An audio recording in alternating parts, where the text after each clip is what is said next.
In the winter of 1939, in the frozen forests of Finland, Soviet soldiers began to disappear. Not in battle, one at a time. A man would step out for a cigarette and drop. An officer would raise his binoculars and never lower them.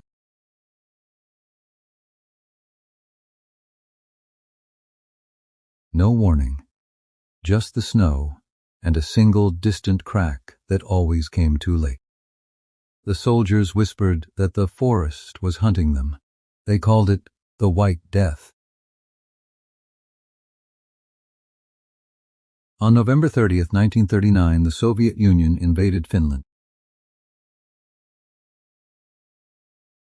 On paper, it should have lasted a week. Stalin expected an easy conquest.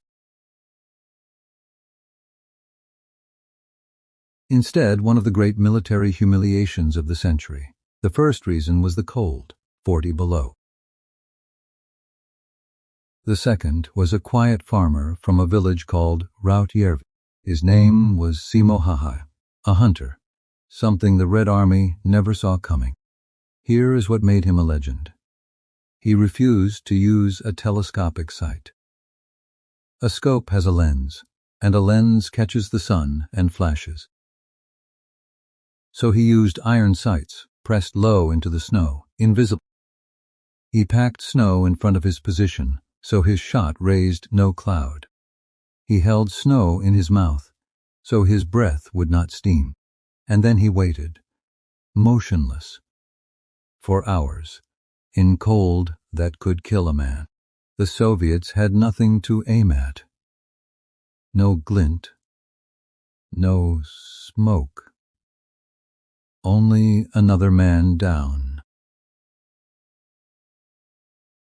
In a single day, 25 kills.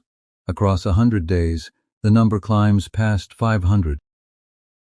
More than 500 men, one farmer, 100 days.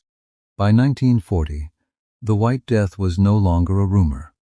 He was a problem. First, their own best snipers hunting one man through the snow. One by one, they lost. Then they stopped trying to outshoot him and called down artillery on the forest itself. He survived that, too. For weeks, an entire army spent itself trying to kill one farmer, and he kept walking out alive.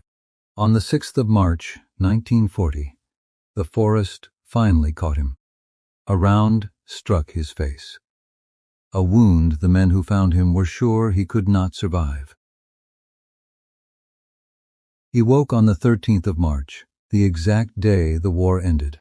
He lived another 62 years, a hunter and a breeder of dogs. When they asked him how he did it, his answer was one word: practice.